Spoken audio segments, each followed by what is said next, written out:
नमस्कार मित्रों मैं एक और ललनवा गीत गाने जा रही हूँ। प्लीज़ आप लोग बताना कैसा लगा, कमेंट ज़रूर करना। राधे राधे।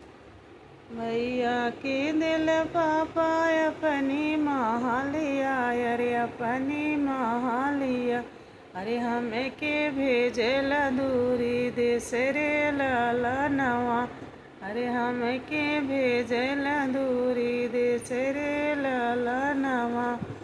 हम तब जान बेटी कुछ नहीं जान तू, अरे कुछ नहीं जान तू, अरे बोले लो नागिनिया के बोले रे ललनवा, अरे बोले लो नागिनिया के बोले रे ललनवा। भैया के दिल पापा अपनी महालिया, अरे हम के भेजल दूरी देश रे ललनवा। भैया के दिल चाचा अपनी महालिया, अरे अपनी महालिया, अरे हम के भेजल दूरी देश रे ललनवा।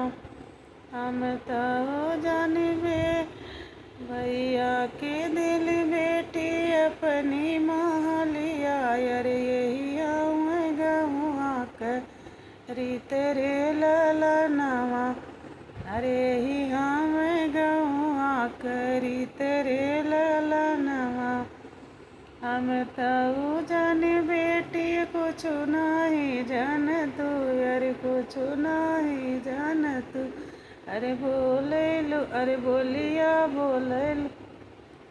हम तो जान बेटी कुछ नहीं जान तू, अरे कुछ नहीं जान तू, अरे बोले लो नागिनिया के बोले रे ललनवा, अरे बोले लो नागिनिया के बोले रे ललनवा,